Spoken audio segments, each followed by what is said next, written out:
Chairman সাহেবকে অসংখ্য ধন্যবাদ।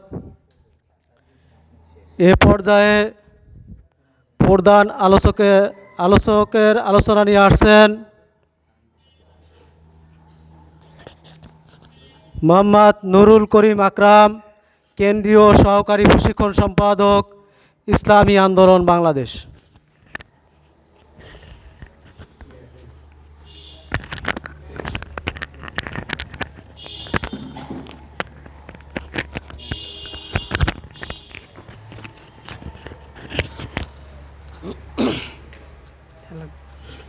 আসসালামু আলাইকুম ওয়া রাহমাতুল্লাহি ওয়া বারাকাতুহু। আলহামদুলিল্লাহি ওয়াহদাহু ওয়াসসালাতু ওয়াসসালামু আলা মান লা নাবিয়্যা বা'দা, আম্মা বা'দ। আউযু বিল্লাহি মিনাশ শাইতানির রাজীম। বিসমিল্লাহির রাহমানির রাহিম। ওয়াল্লাযীনা আমানু ওয়া হাজারু ওয়া জাহাদু ফি সাবিলিল্লাহ ইলা আখিরিল আয়াহ। সাদাকাল্লাহুল আযীম। ক্বালা রাসূলুল্লাহি সাল্লাল্লাহু আলাইহি ওয়াসাল্লাম, আলা কুল্লুকুম রাইন ওয়া কুল্লুকুম মাসউলুন আন রাইয়াতিহি। وقال عليه الصلاة والسلام من رأى منكم منكرا فليغيره بيده فإن لم يستطع فبلسانه فإن لم يستطع فبقلبه وذلك أضعف الإيمان أو كما قال عليه الصلاة والسلام। ইসলামী আন্দোলন বাংলাদেশ আশুলিয়া ইউনিয়ন শাখার উদ্যোগে আয়োজিত আজকের এই সদস্য তারবিয়াতে উপস্থিত স্থানীয় নেতৃবৃন্দ, উপস্থিত ইসলামী আন্দোলন বাংলাদেশ সহ সহযোগী অন্যান্য সংগঠনসমূহের এলাকার দায়িত্বশীল এবং আমার সামনে উপস্থিত দিন দরদি, ইমানদার মুসলিম ভাই এবং বন্ধু সবাইকে কেন্দ্রীয় কমিটির পক্ষ থেকে শুভেচ্ছা এবং মোবারকবাদ জ্ঞাপন করছি। আল্লাহ তাআলার শুকরিয়া, যিনি আমাদেরকে আজকের এই সদস্য তারবিয়াতে আসার, আলোচনা শোনার এবং করার সুযোগ করে দিয়েছেন। শুকরিয়া তান বলছি আলহামদুলিল্লাহ। আমরা শুরুতে যদি একটু দরুদ শরীফ পড়ি, আর দরুদ শরীফ পড়তে পড়তে যদি সবাই একটু নড়ে চড়ে বসি। একে তো বিদ্যুৎ নাই, সবার কাছে খুব খারাপ লাগছে, তার মধ্যে আবার আলোচনা শোনা ডবল কষ্টের কাজ। আলোচনা মানুষ করতে পছন্দ করে, শুনতে খুব বেশি পছন্দ করে না। তা আলোচনা শুনছিলেন দীর্ঘক্ষণ ধরে, আপনাদের বিরক্ত লাগারই কথা। একটু সবাই নড়ে চড়ে বসেন আর দরুদ শরীফ পড়ি। আল্লাহুম্মা সাল্লি আলা সাইয়্যিদিনা ওয়া নাবিয়্যিনা ওয়া শাফিঈনা ওয়া হাবিবিনা ওয়া মাওলানা মুহাম্মদ সাল্লাল্লাহু আলাইহি ওয়া আলা আলিহি ওয়া আসহাবিহি ওয়া সাল্লাম। আমি যখন তারবিয়াতের এই মজলিসে আসলাম, তখন যে আলোচনা চলছিল, মুফতি সুলাইমান সাহেব যে কথাগুলো বলছিলেন, আমার কাছে মনে হয়েছে আজকের তারবিয়াতের জন্য একেবারে খুব পারফেক্ট এবং খুব বেশি সঙ্গতিপূর্ণ আলোচনা হয়েছে। তারপরও অন্য ভাইয়েরা আলোচনা করেছেন এবং মুরব্বীরা আলোচনা করেছেন আগে পরে। এতটুকু আলোচনা ইসলামী আন্দোলন বাংলাদেশ করার জন্য, ইসলামী আন্দোলন বাংলাদেশ বোঝার জন্য এবং সাংগঠনিক কর্মতৎপরতা বৃদ্ধির জন্য এতটুকু আলোচনা যথেষ্ট। এর থেকে যদি বেশি হয় তাহলে সেটা হবে অলংকার স্বরূপ। সেটা কি হবে? অলংকার স্বরূপ। অলংকার পড়ল সই, না পড়ল কি সই। তারপরও যেহেতু মেহমান হিসাবে বা একজন দায়িত্বশীল হিসাবে এখানে আসার সুযোগ হয়েছে, কিছু কথা বলার সুযোগ হয়েছে, অল্প কিছুক্ষণ সময় আপনাদের কাছ থেকে আমি চাইব। এর মধ্যে আমিও আপনাদেরকে আর এর বাইরে ডিস্টার্ব করব না, এর মধ্যে আপনারা আমাকে ডিস্টার্ব করিয়েন না, উঠাউঠি করিয়েন না, পাশাপাশি কেউ কথা বললেন না, ঠিক আছে ইনশাআল্লাহ।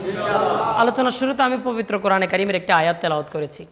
আয়াতে কারিমায় মহান রব্বুল আলামিন ইরশাদ করছেন, যারা ঈমান আনে এবং হিজরত করে, আল্লাহর রাস্তায় জিহাদ করে, আল্লাহ রব্বুল আলামিনের পক্ষ থেকে তাদের জন্য রয়েছে দারাজাত, জান্নাতের সর্বোচ্চ মর্যাদা তাদের জন্য আল্লাহ রব্বুল আলামিনের পক্ষ থেকে বরাদ্দ রয়েছে। যারা ঈমান আনে, যারা হিজরত করে আল্লাহ তাআলার জন্য এবং যারা আল্লাহ তাআলার রাস্তায় জিহাদ করে, তাদের জন্য জান্নাতে কি রয়েছে? সর্বোচ্চ দরজা, সর্বোচ্চ মর্যাদা, আল্লাহ তাআলার পক্ষ থেকে সর্বোচ্চ অবস্থান তাদের জন্য এটা বরাদ্দ। এটা কেউ ছিনিয়ে নিতে পারবে না। আমরা যারা ইসলামী আন্দোলন বাংলাদেশ করি, ইসলামী আন্দোলন করি, ইসলামী আন্দোলনের এই পথে আমরা যারা কাজ করি, আমরা আসলে কি করি? আমাদের এই কাজ যে করতে হবে, এটা কে বলেছেন? কেন করলাম? কেন করতে শুরু করেছি? কোরআনে কারিমের আরও দুইটা আয়াত বলি। আল্লাহ রাব্বুল আলামিন বলেছেন, ওমা খালাকতুল জিন্না ওয়াল ইনসা ইল্লা লিয়াবুদুন। সূরাতুজ জারিয়াতের একেবারে খুব প্রসিদ্ধ একটা আয়াত। আমরা সচরাচর যে কোনো জায়গায় গেলে, যে কোনো মজলিসে বসলে এই আয়াতটা আমরা শুনি। আয়াতটা কি? ওমা খালাকতুল জিন্না ওয়াল ইনসা ইল্লা লিয়াবুদুন। ওমা খালাকতুল জিন্না ওয়াল ইনসা ইল্লা লিয়াবুদুন। আয়াতের অর্থ হলো, আল্লাহ রাব্বুল আলামিন নিজে বলছেন যে আমি জিন জাতিকে এবং মানব জাতিকে আমি সৃষ্টি করেছি আমি আমার ইবাদতের জন্য। কিসের জন্য? ইবাদতের জন্য। দেখেন, তার মানে দুনিয়াতে আল্লাহ রাব্বুল আলামিন যে আমাদেরকে প্রেরণ করেছেন, আল্লাহ রাব্বুল আলামিন যে আমাদেরকে পাঠিয়েছেন। আল্লাহ রাব্বুল আলামিন এটা অন্য আয়াতে বলেছেন যে তোমরা মনে করো না আমি দুনিয়াতে তোমাদেরকে অনর্থক সৃষ্টি করেছি। আল্লাহ তাআলা কি বলেছেন যে তোমরা মনে করো না আমি দুনিয়াতে তোমাদেরকে অনর্থক সৃষ্টি করেছি, অনর্থক পাঠিয়েছি। অনর্থক পাঠান নাই, তাহলে কি উদ্দেশ্যে পাঠিয়েছেন? আল্লাহ তাআলার উদ্দেশ্য সূরাতুজ জারিয়াতের এই আয়াতে বোঝা যাচ্ছে আল্লাহ তাআলা আমাদেরকে এবং জিন জাতিকে দুনিয়াতে কিসের জন্য পাঠিয়েছেন? ইবাদতের জন্য। কিসের জন্য পাঠিয়েছেন? ইবাদতের জন্য। আরও এরকম আয়াত আছে, অন্য আরেক জায়গায় আল্লাহ রাব্বুল আলামিন সূরাতুল বাকারায় বলছেন ইন্নী জাইলুন ফিল আরদি খলিফা, ইন্নী জাইলুন ফিল আরদি খলিফা, ইন্নী জাইলুন ফিল আরদি খলিফা। এই আয়াতের অর্থ হলো, এটা শুনলে আপনারা বুঝবেন যে এটা তো শুনছি, আল্লাহ রাব্বুল আলামিন আমাদেরকে দুনিয়াতে খলিফা করে পাঠিয়েছেন। খলিফা মানে প্রতিনিধি। খলিফা মানে কি? প্রতিনিধি। ধরেন আজকে এখানে মরহুম অধ্যাপক সৈয়দ বলাত হোসেন রহমতুল্লাহি আলাই তিনি আসার কথা ছিল, তিনি আল্লাহ রাব্বুল আলামিন তাকে দুনিয়া থেকে নিয়ে গেছেন।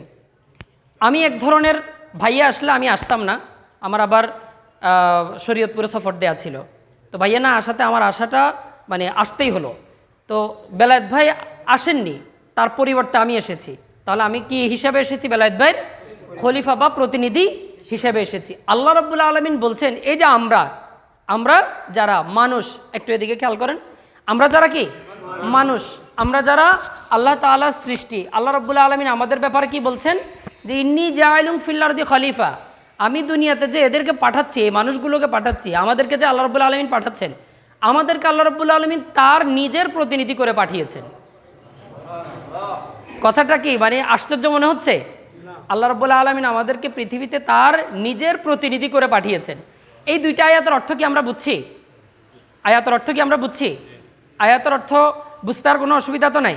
একটা আয়াত আল্লাহ রাব্বুল আলামিন বলছেন আমাদেরকে তার ইবাদতের জন্য পাঠিয়েছেন, আরেকটা আয়াত আল্লাহ রাব্বুল আলামিন বলছেন আমাদেরকে তার খেলাফতের দায়িত্ব বা খলিফার দায়িত্ব নিযুক্ত করে আমাদেরকে পাঠিয়েছেন। এতটুকু পর্যন্ত বুঝে আমরা রাখি। আর ভিন্ন একটা কথা বলি, আমাদের নবী হযরত মুহাম্মদ মুস্তাফা সাল্লাল্লাহু আলাইহি ওয়াসাল্লাম, আল্লাহ রাব্বুল আলামিন তাকে দুনিয়াতে পাঠিয়েছেন। রাসূল করিম সাল্লাল্লাহু আলাইহি ওয়াসাল্লাম দুনিয়াতে অবশ্যই এই দায়িত্বগুলো নিয়ে এসেছেন, ইবাদতের দায়িত্ব এবং কি খেলাফতের দায়িত্ব। রাসূল করিম সাল্লাল্লাহু আলাইহি ওয়াসাল্লাম সহ তার সমস্ত উম্মত এবং হযরত আদম আলাইহিস সালাম থেকে নিয়ে সমস্ত বনি আদম আল্লাহ রাব্বুল আলামিন কেন পাঠিয়েছেন? আমাদেরকে ইবাদতের জন্য এবং কি খেলাফতের জন্য। ইবাদতের জন্য কি এবং খেলাফতের জন্য। এক আয়াত আল্লাহ রাব্বুল আলামিন বলছেন ইবাদতের জন্য, আর এক আয়াত আল্লাহ রাব্বুল আলামিন বলছেন কিসের জন্য? খেলাফতের জন্য বা খলিফা হিসাবে পাঠিয়েছেন। দেখেন রাসূল করিম সাল্লাল্লাহু আলাইহি ওয়াসাল্লামকে আল্লাহ রাব্বুল আলামিন যখন পাঠিয়েছেন, আল্লাহ তাআলা একটা আয়াত বলছেন। এই আয়াতটা সূরাতুস সফেও আছে, সূরাতুল ফাতহেও আছে, সূরাতুত তাওবার মধ্যে আছে, একেবারে পাশাপাশি বর্ণনা ভঙ্গি।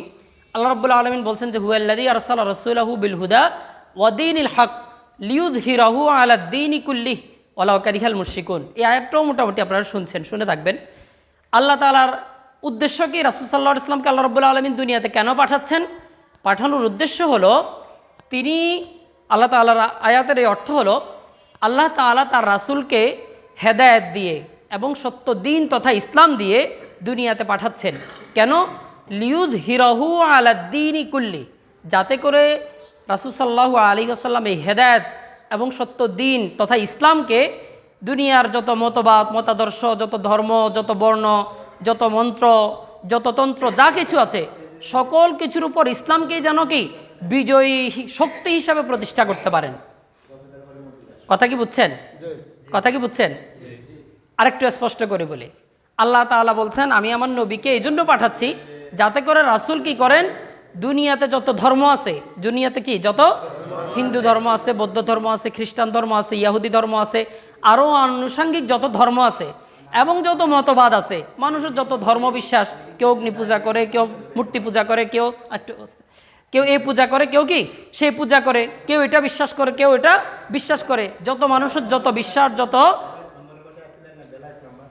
যত ধরনের যা কিছু আছে সব কিছুর উপর ইসলামকে যেন কি পরিপূর্ণ বিজয় শক্তি হিসাবে রাসূল সাল্লাল্লাহু আলাইহি ওয়াসাল্লাম কি করতে পারেন, প্রতিষ্ঠা দান করতে পারেন।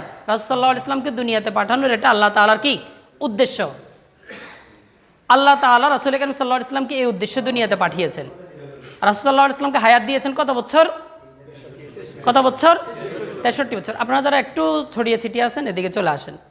আর ভিডিও একটা মনে হচ্ছে, আর বাকিদের হাতে মোবাইল থাকার দরকার নেই। আপনারা সবাই আমার মুরব্বী, বড় ভাই এবং বাবা চাচার বয়সী, কিন্তু তার বিয়াতে স্বার্থে, যেহেতু এটা একটা কি আলোচনার মজলিস, আলোচনা মজলিসের স্বার্থে আমি যদি কোনো কথা বলি মনে কষ্ট নেবেন, একটু সবাই সোজা হয়ে বসবেন কিছুটা, আর হলো মোবাইলগুলোকেও হাতে নেওয়ার দরকার নেই, অল্প কিছুক্ষণ সময় একটা, যেহেতু ভিডিও হচ্ছে, ভিডিওর দরকার হলে নিয়ে রাখতে পারবেন। রাসূলুল্লাহ সাল্লাল্লাহু আলাইহি ওয়াসাল্লাম কে উদ্দেশ্যে পাঠিয়েছেন? তো হায়াত দিয়ে